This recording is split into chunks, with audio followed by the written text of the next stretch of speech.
Hey guys, hope you all are doing well. So this video, what I want to do is I just want to share with you the exact roadmap that I would use to scale a product that I have, right? And this would be a roadmap I would use if I was a brand owner, if I was a product owner, someone that has something special, something that they believe in, they're passionate about, but they want to get it out to the world. But at the same time, they don't have endless amounts of income or revenue at their disposal.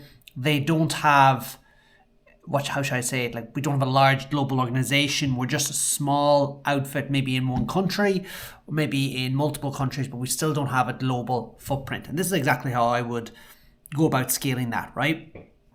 So the first thing I would do is I'd make sure that product is live on Amazon in various countries, right? And the reason I do that because Amazon already has the traffic. So it has people coming to the website with intent to purchase. These people, they've made up their mind. They're going to buy a product, right? And if they type in certain keywords and your product shows up for that and is relevant, there's a high likelihood that they may buy your product if you do a good job of creating good creative, good copy, good price, and so forth.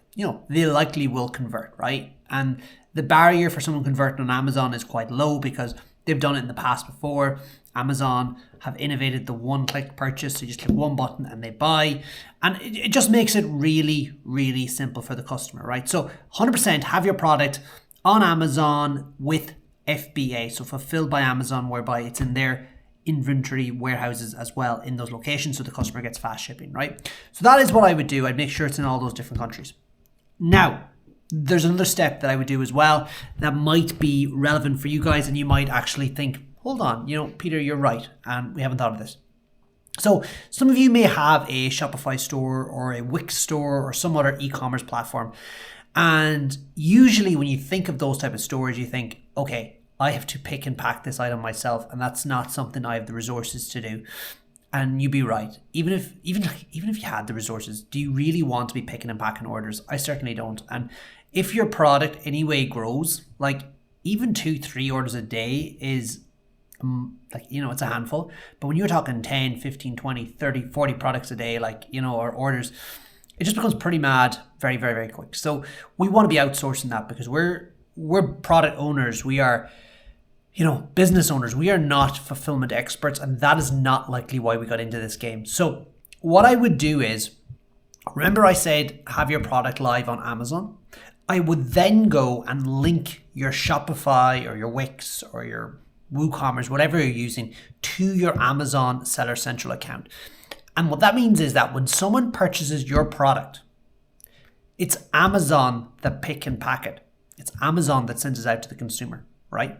And this is really good for a few reasons. Number one, you get really, really fast, efficient shipping. Okay. Number two, you can automate the entire process, which means when an order comes in, you don't have to do anything. It just happens in the background. Number three, it means you can have one stock location. So you don't need to be storing your stock in multiple different locations. You can have it in one stock location.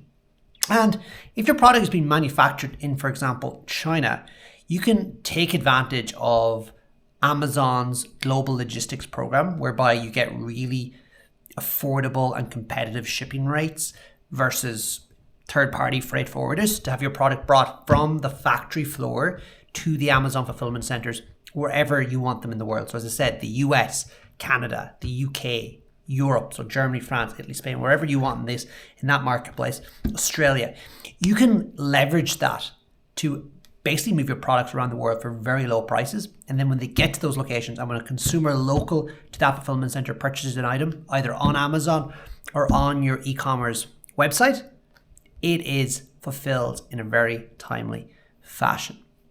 And because you're using a third-party, e-commerce platform, you have a lot more control over the customer buying experience than you do on Amazon.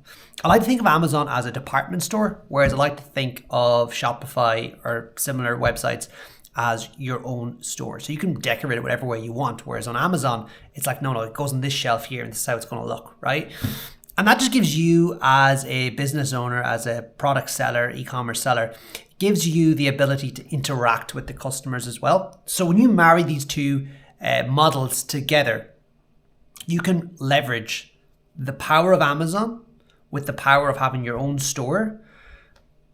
All that together with a fulfillment option, you end up being able to get your products into the hands of your consumers for relatively low cost, but also without you having to worry about fulfillment and all these other like storage and all these other headaches that potentially you would have had to worry about in the past. So that's the option I would use, guys. That is the option I am using for some brands I have, for some products I have.